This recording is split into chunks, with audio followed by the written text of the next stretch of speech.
रामकृष्ण हरी सर्वांना. आज दिनांक 10 जुलै 2026. आज वार आहे शुक्रवार.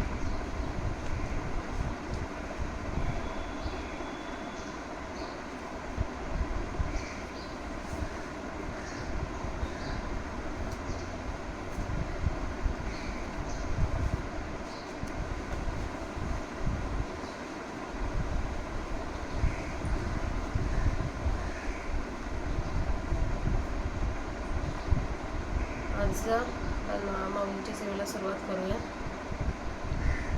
गणपती बाप्पांना वंदन करूया. वक्रतुंड महाकाय सूर्यकोटी समाप्रभ निर्विघ्नं कुरु मे देव सर्वकार्येषु सर्वदा. अलंकापुरी पुण्यभूमी पवित्र तिथे नांदतो ज्ञान राजा सुपात्र. तया आठवीता महापुण्य राशी नमस्कार माझा श्री सद्गुरु ज्ञानेश्वराशी.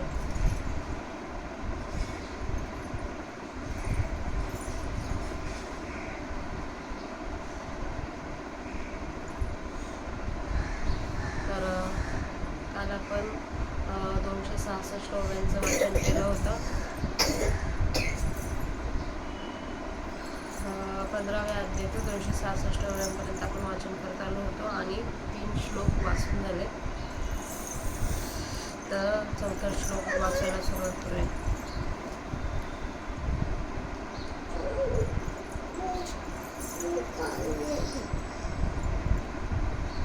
ततः पदतत परिमार्गितव्य यस्मिन् गता.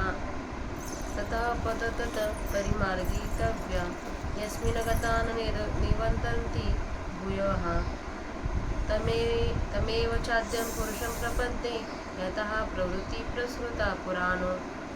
मग इंद तसे वाळले जे मी पणे विण डहारले ते रूप पाहिजे आपले आपणची परिदर्पणाचे नि आधारे एकची करुणी दुसरे मुख पाहती गवारे तेसी नको हे पाहणे ऐसे असे वीरा जैसा न मोडलिया विहिरा.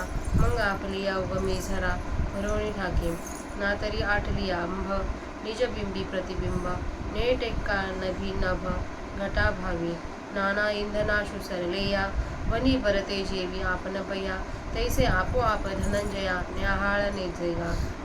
जीवे आपली चवी चाखणे चक्षु निज बुबुळ देखणे आहे तया ऐसे निरीक्षणे आपले पै का प्रभेसी प्रभा मिळे गगन गगनावरी लोळे नाना पाणी भरले खोळे पाणीयाची आपणची आपण याते पाहिजे जे अद्वैते ते ऐसे होय निरुते बोली जतू असे जे पाहिजे जते नवीन पाहिजे काही नेननाची जाणीजे आद्य पुरुष का म्हणिजे जया ठायाते तेतही उपाधीचा उथंबा घेऊन श्रुती उभावती जिबा.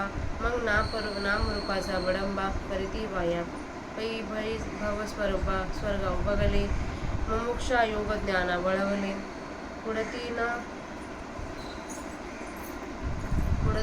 योया निघाले पैजा जेथ संसारीची आपाया पुढा पळती वितराग होडा ओलांडुनी ब्रह्मपदाचा कर्मकडा घालिती मार्गा अहमता दिभावा आपुलिया झाडा देऊनी आगवेया पत्र घेती ज्ञानीय जया मोहरासी.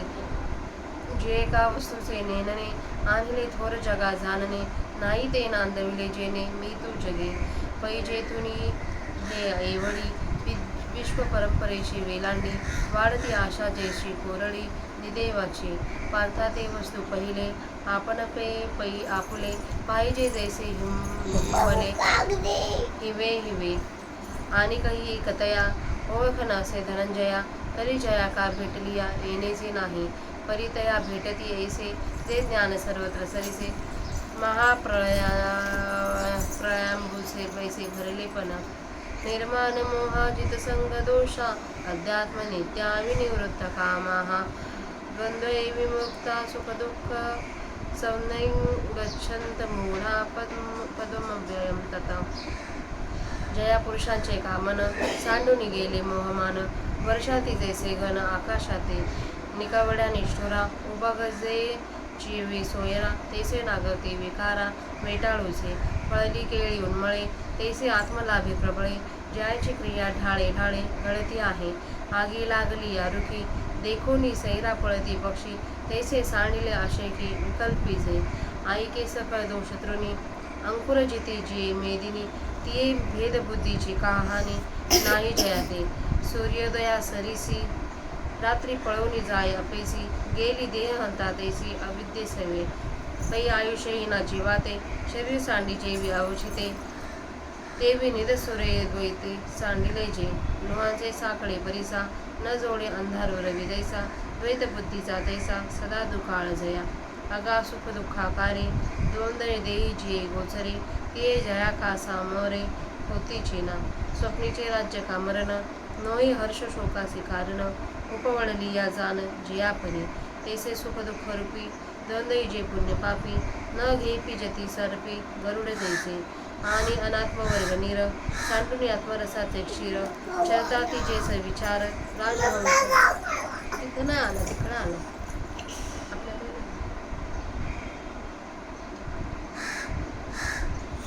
तिकडं राजहंस. जैसा वर्षोनी भुतळी, आपला रसा अंशमाळी. मागवता आणि रश्मी जाळी, बिंबासीची. तैसे आत्मभ्रांतीसाठी, वस्तू विखरली बारावाटी. ते एकवटती ज्ञानदृष्टी, अखंड जे. किंबहुना आत्मयाचा, निर्धार विवेक उजयाचा. बुडला बोधू गंगेचा, सिंधू जैसा. पै आगवेची झाले पण, नुरेची जया अभिलाषेने. जैसे येथुनी परा जाणे, आकाश नाही. जैसा अग्नीचा डोंगरू, मेघे कोणी उंचाव करू. तैसा मनी जया विकारू, हृदय जेना. जैसा काढलिया मंदार छळू, राहे क्षीराब्दी निच्छळू. तैसा नुठी जया सळू, वामोरणीचा. चंद्रमा कळी घाला, न दिसे कोणी अंगी ओसवला. तेवी अपेक्षेचा अवखळा, न पडे जया. हे किती बोलू असांगडे, जेवी भरमानु नोरे वायुपुढे. तैसे विषयांचे नावडे, नावची जया. एवं जे जे कोणी ऐसे, केले ज्ञानख भोवतांशे. ते तिथ मिळती जैसे, हेमी हेमा. तेथ मनी जे कवनी ठाई, ऐसे पुससी काही. तरी ते पदगा नाही, वेंचू जया. दृश्यपण देखिजे, का नेयत्वे जाणिजे. अमुक ऐसे म्हणिजे, तेजे नव्हे. न तदभासयते सूर्यो, न शशांको न पावकाः. यद्गत्वा न निर्वन्दते, तदधाम परं मम. पै दीपाची या बंबाळी, का चंद्रहन जे उजळी. हे काय बालू अंशमाळी, प्रकाशी जे. ते आगवीची दिसणे, जायते कान देखणे. विश्व भासत असे जेने, लपवालेने.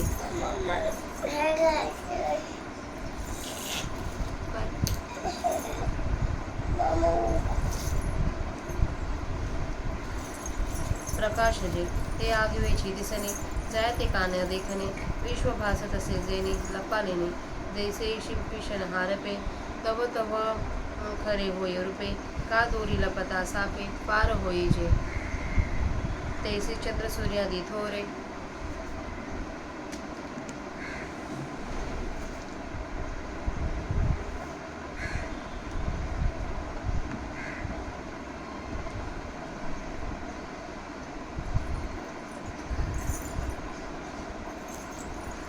तैसे चंद्र सूर्यादी थोरे. ये तेजे जिये फारे, ते जयाचे ने अंधारे. प्रकाशती ते वस्तू की तेजो राशी, सर्वभूतात्मक सरीसी. चंद्र सूर्यांच्या मानसी, प्रकाश जे. म्हणून चंद्र सूर्य खवळसा, पडती वस्तूची या प्रकाशा. आकाश या लागी तेज जे तेजसा, ते वस्तूचे अंगा. आणि जयांच्या प्रकाशे, जग हारपे चंद्रकांसे. सचंद्र नक्षत्र जैसे, दिनोदयी. नातरी प्रबोधही वेळे, ते स्वप्नेचे डिंडे मावळे. का नुरेची सांज वेळे, मृग तृष्णिका. तैसे जिये वस्तूच्या ठाई, कोणीच का आभासू नाही. ते माझे निजधाम पायी, पाठीसे गा. पुढे ती जे देत गेले, ते न घेतची मागवती पाऊले. महोदधी काळ मिनले, स्रोत जैसे. का लवनाची कुंजरी, सुधली या लवण सागरी. होईची माघारी, परती जैसे. नाना गेली अंतराळा, न येतेची वनी ज्वाळा. नाही तप्तला होनी जळा, निगणे जेवी. तेवी मजसी एक वाट, जे झाले ज्ञानी चौपट. तया पुनरावृत्तीची वाट, मोडली गा. तेथ प्रज्ञा पृथ्वीचा राहो, पार्थु म्हणे जी जी महापसाव परी विनंती एकी देव चित्तू देतो तरी देवेसी स्वयं एक होती मग मागवते जे न येती ते देवेसी भिन्न आती का अभिन्न जी जरी भिन्न अनादि सिद्ध तरी न येती हे असंबंध जे फुला गेले षटपद ते फुलेची होतो पा पै लक्षाहुनी अनारिसे बाण लक्षेशी होणी जैसे मग मागुते पडते तैसे येतची ते ना तरी तुची ते स्वभावे तरी कोण कोणासी मिळावे आपणे यासी आपण रूपावे शस्त्रे केली म्हणून तुझसी अभिन्न जीवा तुझा संयोग वियोग देवा नये बोली अवयवा शरीरेसी आणि जे सदा वेगळे तुझसी तया मिळणी नाही कोणी दिवसी मा येते न येते हे कायसी वायुबुद्धी तरी कोण गातु ते पावनी न येते मागवते हे विशोतो मुखा माते बुजाविजे ये अक्षय अर्जुनाचा जो शिरोमणी सर्वज्ञांचा तोषला बोध शिष्याचा देखोनिया मग म्हणे गा महामती माते पावनी न येते पुढती ते भिन्ना भिन्न रीती आहाती दोन्ही जे विवेक खोले पाहिजे तरी मी तेची ते सहजे ना आहाच वहाच तुरी तुझे ऐसेही गमती जैसे पाणी आहे वेगळ आप जता दिसती कल्लोळ एरवी तरी निखळ पाणी छिते का सुवर्ण होनी आणे लेनी गमती भिन्ने मग पाहिजे तव सोने आगवे छिते तैसे ज्ञानीची दिठी मजसी अभिन्न छिते किरटी एर भिन्नपण देवटी अज्ञानास्तव आणि साचो कारणी वस्तू विचारे कैसे मज एकसी दुसरे जे भिन्ना भिन्न व्यवहारे उमसी जेल आगवेची आकाश सुनी पोटी बिंबची जे आती कोटी ते प्रतिबिंब के उठी के रश्मी शिरे का कल्पांतची या पानिपा काय ओत करता ती धनंजया म्हणून कैसा अंश अभिप्रिया एका मज परियोगाचे निमळे पाणी उजूवरी वाकुडे झाले रवी तुझे पण आले तोय बर्गे व्योम सोफळे की वाटोळे हे ऐसे काहीसे आई मिळे परी गटमाठी वेटाळे तैसे आथे हागा निद्रेचे नि अंधारे काय ऐकलेनी जगन भरे स्वप्नीचे जे अवतारे रायपणा का मिनलेनी किडाळे वाणी भेदासी सोळे तैसा स्वमाया वेटाळे शुद्ध झेमी ते अज्ञान एक रुडे ते न कोह विकल्पांचे मांडे मग विवरुणे की जे पुढे देहो मी ऐसा ऐसे इथं आपल्या 342 ओव्यांचं वाचन झालं. आता आपण त्यांचा मराठी अर्थ बघू.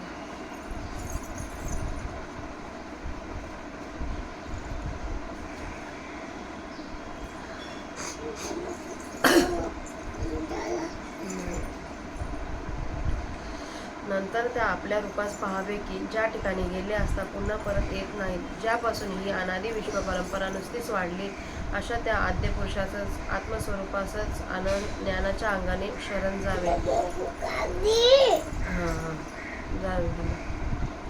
मग आपल्याहून जे भिन्न प्रत्येक होते त्या संबंधाने हृदयभाव हे तेपणा स्फुरतो. त्यांचा ज्या वस्तूच्या ठिकाणी किंचितही संबंध नसतो व इंद्राच्या सापेक्ष आपल्या संबंधाने अहंभाव मीपणा असतो. आत्मस्वरूप एकरस असल्या कारणाने तेथे भिन्न प्रतीती नाही, म्हणून तेथे इंद्रस्फुरण नाही, आणि इंद्रस्फुरण नाही म्हणून अहमस्फुरणही जेथे नसते. असे जे अहम इंद वृत्तीशून्य प्रसिद्ध असलेले आत्मस्वरूप ते आपले स्वरूप आपणच पाहावे. परंतु समोर आरसा घेऊन जसे अज्ञानी लोक एका मुखाची 2 मुखे करून म्हणजे बिंब व प्रतिबिंब अशा तऱ्हेने आपणच आपल्याला पाहतात, तसे या आत्मस्वरूपाला दृश्यद्रष्टा करून पाहणे नको. अर्जुना, हे आपल्या आत्मस्वरूपाचे पाहणे असे आहे की विहीर खणण्यापूर्वी जसा आपल्या उगमाच्या ठिकाणी पाण्याने भरलेला असतो, तो जरी दृश्य झाला नाही तरी तो आपल्या स्वरूपाने आहे.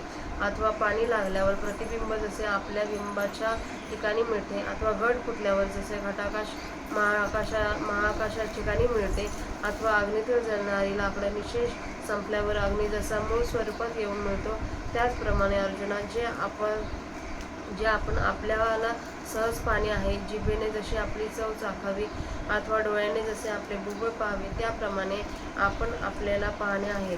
अथवा तेज जसे तेजास मिळावे, अथवा आकाशाने जसे आकाशाहून लोळावे, किंवा पाणी जसे पाण्यानेच पदरात भरावे. आपणच आपल्या अद्वैत भावाने जे पाहावयाचे ते असे आहे, हे मी खरे सांगतो. जे आत्मस्वरूप पाहणेपणा घेतल्याशिवाय पाहावे, दृश्य सापेक्ष द्रष्ट्याची कल्पना टाकून पाहावे, काही न जाणणे हेच त्याचे जाणणे होय.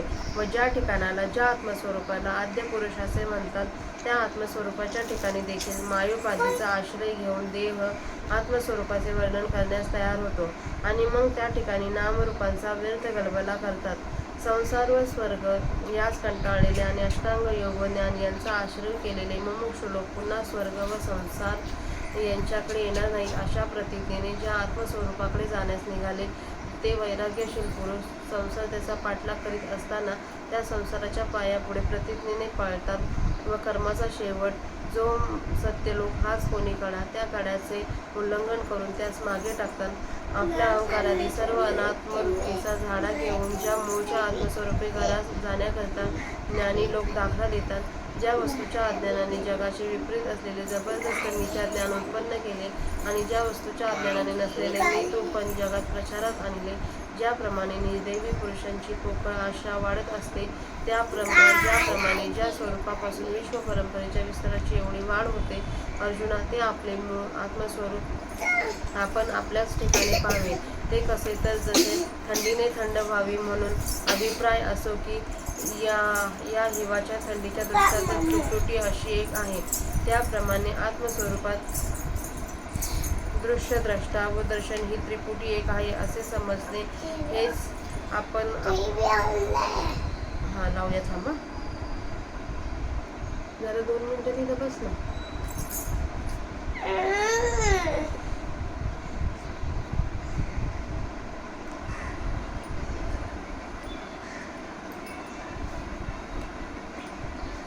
ते वैराग्यशील पुरुष संसार त्याचा पाठलाग करीत असताना त्या संसाराच्या पायापुढे प्रतिज्ञेने पाळतात व कर्माचा शेवट जो सत्यलोक हाच कोणी काढा, त्या काड्याचे उल्लंघन करून त्यास मागे टाकतात. आपल्या अहंकारादी सर्व अनात्मवृत्तीचा झाडा देऊन ज्या मूळच्या आत्मस्वरूपी घरात जाण्याकरता ज्ञानी लोक दाखला घेतात, ज्या वस्तूच्या अज्ञानाने जगाचे विपरीत असलेले जबरदस्त मिथ्या ज्ञान उत्पन्न केले, आणि ज्या वस्तूच्या अज्ञानाने नसलेले मी तू पण जगात प्रचारात आणले, ज्याप्रमाणे निर्दैवी पुरुषाची पोकळ आशा वाढत असते, ज्याप्रमाणे ज्या स्वरूपापासून विश्व परंपरेच्या विस्ताराची एवढी वाढ होते, अर्जुना, ते आपले मूळ आत्मस्वरूप आपण आपल्याच ठिकाणी पाहावे. ते कसे तर जसे थंडीने थंड व्हावी, त्याप्रमाणे अभिप्राय असा, की या हिवांच्या थंडीच्या दृष्टांतात त्रिपुटी जशी एक आहे, त्याप्रमाणे आत्मस्वरूपात दृश्य, द्रष्टा व दर्शन ही त्रिपुटी एक आहे असे समजणे, हेच आपण आपल्या मूळ स्वरूपाला पाहणे होय. अर्जुना, आत्मरूपाला ओळखण्याची आणखी एक खूण आहे, ती ही की ज्याच्याशी ऐक्य झाले असता पुनर्जन्मच प्राप्त होत नाही, परंतु महाप्रलयाच्या पाण्याचे जसे सर्वत्र सारखे भरलेपण असते, तसे ज्ञानाने ज्याचे आत्मभाव सर्वत्र सारखा पसरलेला असतो, असे जे पुरुष ते ज्या आत्मवस्तूला भेटतात, मान मोहरहित संगरूपी दोष जिंकलेले आत्मस्वरूपाच्या ठिकाणी ज्यांची नित्य स्थिती आहे, असे सर्व काम पूर्णपणे निवृत्त झालेले, सुख व दुःख नावाच्या द्वंद्वापासून कायमचे मुक्त झालेले असे ज्ञानी त्या अच्युत पदापद जातात. वर्षा ऋतूच्या शेवटी ज्याप्रमाणे ढग आकाशाला टाकून जातात, त्याप्रमाणे ज्या पुरुषांच्या मनाला मोह व मान आपण स्वतःहून टाकून गेले, ज्याप्रमाणे दरिद्री व निर्दय अशा पुरुषाला त्याचे नातलग कंटाळतात, त्याप्रमाणे जे पुरुष विकाराच्या तावडीत सापडत नाही, ज्याप्रमाणे फळाला आलेले केळीचे झाड आपोआप उपटून पडते, त्याप्रमाणे प्रबळ आत्मलाभामुळे ज्याची क्रिया हळूहळू आपोआप सुटत आहे, ज्याप्रमाणे वृक्षाला आग लागली असे पाहून त्या वृक्षावर असलेले पक्षी जिकडे रस्ता सापडेल तिकडे पळतात, त्याप्रमाणे सर्व विकल्पांनी ज्या पुरुषास टाकले आहे, अर्जुना ऐक, ज्या भेदरूपी जमिनीवर सर्व प्रकारचे दोषरूपी गवत वाढते, त्या भेदबुद्धीच्या ज्याच्या ठिकाणी वालताही नसते, सूर्योदयाबरोबर ज्याप्रमाणे रात्र आपोआप पळून जाते, त्याप्रमाणे ज्या पुरुषापासून अविद्येसह देहाहंता पळून गेली, ज्याप्रमाणे आयुष्य संपलेल्या जीवाला शरीर एकदम टाकून देते, त्याप्रमाणे जे पुरुष अज्ञानात्मक द्वैताहून टाकले गेलेले आहेत, ज्याप्रमाणे परिसराला लोखंडाचा दुष्काळ असतो अथवा ज्याप्रमाणे सूर्याला काळोख सापडत नाही, त्याप्रमाणे ज्या पुरुषांना द्वैत बुद्धीची नेहमी दुष्काळ असतो. अरे अर्जुना, सुखदुःख रूपी द्वंद्व जी या देहात अनुभवास येतात, ती ज्या पुरुषांच्या समोर येतच नाहीत, ज्याप्रमाणे जागे असता स्वप्नातील राज्यप्राप्ती अथवा मरण ही आनंदास व दुःखास कारण होत नाही असे समज. सर्वांगून गरुड जसा धरला जात नाही, त्याप्रमाणे सुखदुःख रूपी व पुण्य पापरूपी द्वंद्वाकडून जे वेढिले जात नाहीत आणि जे ज्ञानरूपी राजहंस अनात्मा पदार्थ मात्र रूपी पाणी टाकून आत्मरूपी दूध सेवन करतात, ज्याप्रमाणे सूर्य हा आपलाच रस पृथ्वीवर वर्षून पुन्हा तोच रस आपल्या किरण समुदायांच्याद्वारे आकर्षून आपल्या बिंबांच्या ठिकाणी आणतो, त्याप्रमाणे जो आत्मभाव खऱ्या स्वरूपाच्या भ्रांतीमुळे देहादी लोक अनात्म वस्तूंच्या ठिकाणी पसरलेला आहे, तो आत्मभाव जे सत्पुरुष पुन्हा आपल्या ज्ञानदृष्टीद्वारा नेहमी आपल्या ठिकाणीच एकत्वाने पाहतात, फार काय सांगावे. गंगेचा ओघ जसा समुद्रात तद्रूप होतो, तसा तो सत्पुरुषांच्या विवेक आत्म्याच्या निश्चयामध्ये तद्रूप होतो. ज्याप्रमाणे आकाश हे सर्वव्यापी असल्यामुळे आकाशाला या ठिकाणाहून पलीकडच्या ठिकाणाला जाण्याचे कारण नाही, त्याप्रमाणे आपण सर्व झाल्या कारणाने ज्यांना इच्छा करण्याचे कारणच राहत नाही, जसा अग्नीचा डोंगर कोणत्याही बीजाचा अंकुर घेत नाही, त्याप्रमाणे ज्याच्या मनामध्ये कोणताच विकार उत्पन्न होत नाही. समुद्र मंथनाच्या वेळी मंदार पर्वताची रवी केली होती. ती मंदार पर्वताची रवी क्षीर समुद्रातून काढल्यानंतर तो क्षीरसागर जसा शांत राहिला, त्याप्रमाणे ज्यांच्या अंतःकरणात कामरूपी लाटेची उसळी उत्पन्न होत नाही. जसा षोडश कलांनी युक्त चंद्र कोणत्याही अंगाने अपूर्ण दिसत नाही, त्याप्रमाणे कसली इच्छा उत्पन्न होणे हे न्यून ज्यांच्या ठिकाणी नसते, त्या पुरुषांची गोष्ट निरुपम आहे. तेव्हा त्या पुरुषांचे मी किती वर्णन करू. ज्याप्रमाणे वायूच्या जोरापुढे रजकणांचा टिकाव लागत नाही, याप्रमाणे विषयांचे नाव देखील आवडत नाही. याप्रमाणे आत्मज्ञान म्हणून प्रसिद्ध असलेल्या अग्नीने जे कोणी असे वर वर्णन केल्याप्रमाणे केलेले आहेत, ते त्या आत्मस्वरूपात जसे सोन्यात सोने मिळते त्याप्रमाणे मिळतात. परंतु तेथे म्हणजे कोणत्या ठिकाणी असे देखील काही तू विचारशील तर ज्या ठिकाणाला नाश नाही ते ठिकाण होय, जे पाहण्याचा विषय म्हणून पाहिले जाते व जे जाणण्याचा पदार्थ म्हणून समजले जाते, किंवा जे काही एक विशेष प्रकारचे आहे असा ज्याविषयी व्यवहार होतो, असे जे आहे त्यापैकी जे नाही ते तेथे ते मिळतात. ते पद सूर्य प्रकाशित करीत नाही, चंद्र नाही, अग्नी नाही, ज्या ठिकाणी गेल्यावर गेलेले लोक परत मागे पाऊलच घेत नाहीत, ते माझे अत्यंत श्रेष्ठ निर्धाम होय. परंतु दिव्याच्या दिपवून टाकणाऱ्या प्रकाशाने जे प्रकाशले जात नाही अथवा चंद्र ज्याला प्रकाशित करतो यांचीच गोष्ट काय सांगावी. परंतु सूर्यही ज्याचे प्रकाशन करतो, वरील 3 प्रकारच्या प्रकाशाने जगातील सर्व वस्तूंचे दिसणे, म्हणजे ज्याला आत्मस्वरूपाला न पाहणे होय. कारण की आत्मस्वरूपाला पाहण्यात इतर वस्तूंचा निराश होतो. जे आत्मस्वरूप लपले असता विश्व भासते, ज्याप्रमाणे शिंपीचे शिंप म्हणून यथार्थ ज्ञान जसे नाहीसे होते, तसे त्या शिंपीवर मिथ्या भासणारे रूप खरे आहे असे भासावयास लागते.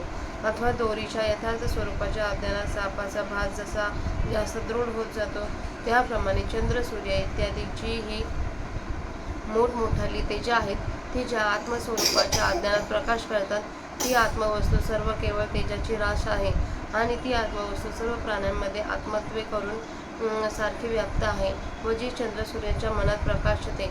चंद्र सूर्य हे वस्तूंच्या प्रकाशाने पडणारे कवडसे आहेत, म्हणून तेजस्वी वस्तूंमध्ये जे तेज आहे ते वस्तूंचे अंग आहे. आणि ज्याप्रमाणे ज्या आत्मवस्तूच्या प्रकाशात चंद्र सूर्यासह जग सर्व लोपून जाते, अथवा जागे झाल्यावर जसा स्वप्नातील पसारा नाहीसा होतो, अथवा संध्याकाळी जसे मृगजळ राहत नाही, त्याप्रमाणे ज्या आत्मवस्तूच्या ठिकाणी कोणताच भास नाही, अर्जुना ते माझे श्रेष्ठ ठिकाण आहे असे समज. तेथे निजधामाच्या ठिकाणी जे लोक गेले ते पुन्हा मागे पाऊल घेत नाही, म्हणजे पुन्हा जन्माला येत नाही. ते कसे तर जसे महासागरात मिळालेल्या नद्यांचे ओघ जसे माघारी येत नाहीत तसे, अथवा मिठाची हत्ती ज्याप्रमाणे खाऱ्या समुद्रात घातली असता ती जशी परत माघारी येत नाही, अथवा आकाशात गेलेल्या अग्नीच्या ज्वाळा जशा परत येत नाही, अथवा ज्याप्रमाणे तापलेल्या लोखंडापासून पाण्याला परत येणे नाही, त्याप्रमाणे शुद्ध ज्ञानाने जे माझ्या स्वरूपी मिळाले त्यांना पुनर्जन्माचा मार्ग सोडला. यावर बुद्धिरूपी पृथ्वीचा राजा जो अर्जुन तो म्हणतो, महाराज, हे आपले आत्मबोध सांगणे हा फार मोठा प्रसाद आहे. परंतु माझ्या एका विनंतीकडे देवांनी लक्ष द्यावे. तर महाराज, जे पुरुष देवांशी स्वतः एक होतात, तुमच्या स्वरूपाशी ऐक्याला पावतात व माघारी येत नाही, ते पुरुष मूळचे आपल्याशी देवाशी भिन्न असतात अथवा अभिन्न असतात. जर ते पुरुष स्वरूप एक करून मूळचे भिन्नच असले तर माघारी येत नाही, हे आपले म्हणणे विसंगत आहे. कारण की हे आपले म्हणणे खरे असेल तर मग फुलात गुंग झालेले भ्रमर खरोखर फुलच व्हावयास पाहिजे. स्वरूपाने लक्षाहून वेगळे असलेले बाण लक्षाला शिवून लक्षरूप न होता जसे पुन्हा वेगळे पडतात, तसे ते पुरुष देवाच्या स्वरूपाला स्पर्श करून देवाशी ऐक्याला न पावता पुन्हा माघारी येतीलच. अथवा ते पुरुष जर स्वभावतः तूच असले, म्हणजे त्यांचे ते तुझे स्वरूप मूळचे एकच असले, तर मग कोणी कोणाला मिळवायचे? शस्त्राने गाथा शस्त्राने आपण आपल्याला कसे रूपावायचे? म्हणून देवा ज्याप्रमाणे शरीर व शरीराचे अवयवांचा संयोग अथवा वियोग म्हणता येत नाही, त्याप्रमाणे तुझ्यापाशी अभिन्न जे जीव त्यांचा तुझ्याशी संयोग अथवा वियोग होतो हे म्हणता येत नाही. आणि तुझ्याशी जे सदा भिन्न आहेत त्यांना कोणत्याही काळात तुझ्यात मिळवता यावयाचे नाही. मग ते तुझ्या स्वरूपाहून माघारी येतात अथवा येत नाहीत ही कसली व्यर्थ समजत. तरी तुझ्या स्वरूपाला पाहून माघारी येत नाहीत ते कोण? हे सर्व बाजूंना मुख असलेला देवा, हे मला समजावून सांगा. अर्जुनाने अशी शंका केल्यावर तो जाणत्यांमध्ये श्रेष्ठ असलेला श्रीकृष्ण परमात्मा आपल्या शिष्याचा बोध पाहून संतुष्ट झाला. मग देव म्हणतात, हे विशाल बुद्धीच्या अर्जुना, माझ्या स्वरूपी ऐक्याला पाहून जे पुन्हा माघारी येत नाही, त्यांच्या मूळ स्वरूपासंबंधाने ते वेगळे आहेत व वेगळे नाहीत असा दोन्ही प्रकार संभवतात. जर खोल विचाराने आत्मदृष्टीने पाहिले तर ते पुरुष स्वभावतः मद्रूपच आहेत, आणि जर वरच्या दृष्टीने पाहिले, देहदृष्टीने पाहिले तर ते माझ्याहून वेगळे आहेत असेही वाटतात. ज्याप्रमाणे लाटा उत्पन्न होत असतात त्या पाण्याहून वेगळ्या आहेत असे दिसते, पण विचार करून पाहिले तर त्या लाटा केवळ पाणीच आहेत. अथवा आकाराच्या दृष्टीने पाहिले असता दागिने सोन्याहून भिन्न आहेत असे वाटते, मग विचारष्ट दृष्टीने पाहिले असता ते दागिने सर्व सोनेच आहेत. त्याप्रमाणे ज्ञानाच्या दृष्टीने अर्जुना, ते पुरुष माझ्याशी अभिन्नच आहेत.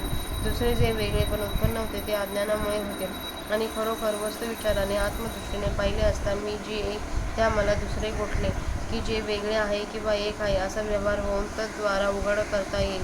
जर सर्वच्या सर्व आकाश पोटात घालून सूर्यबिंबाने ब्रह्मांड गोल व्यापून टाकला, तर त्या सूर्यबिंबात सूर्याचे प्रतिबिंब कोठे उत्पन्न होईल आणि त्याची किरणे कोठे शिरतील? अथवा कल्पांतकाळच्या जे अब्रह्मस्तंभापर्यंत उदक असते त्याचे पाठ फुटून प्रवाह वाहतात काय? एवढ्या करता मी जो एक अविकारी त्या मला अंश कोटले. परंतु पात्राच्या संबंधामुळे नदीचे पाणी सरळ असता पण वाकडे झाले. पाण्याच्या संबंधाने पाण्यात प्रतिबिंब पडल्या कारणाने सूर्याला दोनपणा, बिंबपणा व प्रतिबिंबपणा असा आला. जे आकाश चौकोनी अथवा वाटोळे असे कशाने मिळणार आहे? परंतु आकाश जेव्हा घटाकडून अथवा मठाकडून वेष्टिले जाते तेव्हा तसेही वाटोळे अथवा चौकोनी असते. अरे, निद्रेच्या मुळे उत्पन्न झालेल्या स्वप्नात जेव्हा निजणारा आपण राजा म्हणून प्रकट होतो, तेव्हा त्याच्या एकट्यावरून स्वप्नाचे सर्व जग भरले जात नाही काय? अथवा हिणकच धातू मिसळला असता 100 नंबरी सोने जशी निर्निळा कसाला येते, त्याप्रमाणे शुद्ध जो मी, तो मी जेव्हा आपल्या मायेने विटाळला जातो, तेव्हा माझ्या ठिकाणी एक अज्ञानाचा मुख्यतः व्यवहार होतो. त्या योगाने मी कोण अशा संशयास आरंभ होतो, आणि मग विचाराने देह मी असा निश्चय केला जातो. तर आपल्या 342 ओव्यांचा मराठी अर्थ वाचून झालाय. झालेली आजची माऊलींची सेवा माऊलीच्या समाधीवर अर्पण करूया.